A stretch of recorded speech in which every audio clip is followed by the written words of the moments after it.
আসসালামু আলাইকুম সম্মানিত বন্ধুগণ, এই যে দেখতেছেন এটা হচ্ছে কাবিলা ঈদগাহ ঈদগাহ। এই যে ঈদগাহ ময়দান, কাবিলা ঈদগাহ ময়দানে আমি আসছি আজকে। এখানে ডালার কাজ চলতেছে।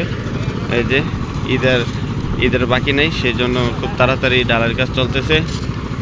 অনেকখানি ঢালাই হয়ে গেছে, যে দেখতেছেন আপনারা, অনেকাংশ ঢালাই হয়েছে, আর বাকি অংশটা হয়তো বা কালকে দিকে দিতে পারে। এই যে ঈদগাহের ঢালাই মোটামুটি অনেকখানি কমপ্লিট হয়ে গেছে। এই যে দেখতেছেন আপনারা, সম্পূর্ণ বৃষ্টির কারণে হয়তো একটু সমস্যা হইতেছে, তারপরও এই যে ঢালাই দিতেছে, সুন্দরভাবে করতেছে। এটা হচ্ছে অবশ্যই সবাই চিনেন কাবিলা ঈদগাহ, শাহী ঈদগাহ। সবাই এই ঈদগাহতেও অনেক মানুষ একসাথে নামাজ পড়তে পারে। এই যে দেখেন, অবশ্যই ঈদগাহের পুরো অংশটা আপনাদের দেখাই। এই যে ঈদগাহের পুরো অংশটা, এটা এই জায়গাটা আগে পাকা ছিল, আগেতে পাকা ছিল, কিন্তু এই ঈদগাহের মূলত এখন ঈদগাহের নামাজ পড়ান ইমাম সাহেব, আমাদের সবার পরিচিত মুস্তাক ফয়েজি পীর সাহেব। এই যে দুগে এই যে দেখতেছেন ঢালের কাজ করতেছে, মোটা কাজ।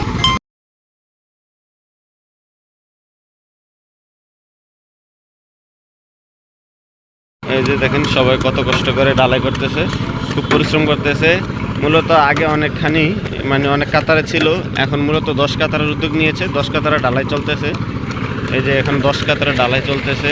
অনেকে ঈদগাহে দান করছে, রমজান ঈদে দান করছে, তার জন্য খুব তাড়াতাড়ি করতেছে, যাতে কুরবানি ঈদের আগে এটা কমপ্লিট করতে পারে। কমপ্লিট করার পর যাতে এটাতে কুরবানি ঈদে সবাই নামাজ পড়তে পারে।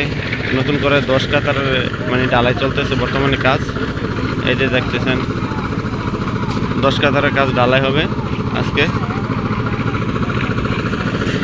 পুরোটা হয়তো আজকে ঢালাই দেওয়া সম্ভব না, আজকে কিছু অংশ দিতেছে, বাকি অংশটা কালকে দিবে ঈদগাহে। এই যে কাবিলা শাহী ঈদগাহ, আমার মনে হয় খুব শীঘ্রই বাকি অংশটুকু, এই যে পিছনের বাকি অংশটুকু খুব তাড়াতাড়ি ঢালাই কাজ হয়ে যাবে, ঢালাই হয়ে যাবে। এটা তো ঢালাই চলতেছে, পিছনেরটা খুব তাড়াতাড়ি ঢালাই হবে আশা করা যায়। ওই পিছনে বাকি অংশটা ড্রেন করে সুন্দর করে করার উদ্যোগ নিয়েছে।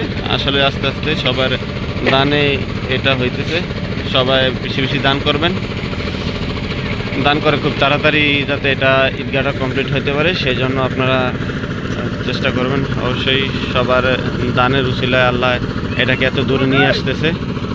আপনারা চেষ্টা করলে আসলে এটা সম্ভব। দেখতেছেন ঈদগাহের আরও অনেকখানি বাকি রয়েছে, আরও অনেক কাতার করা উচিত। এই ঈদগাহে প্রচুর মানুষ নামাজ পড়ে, অসংখ্য মানুষ। এই যে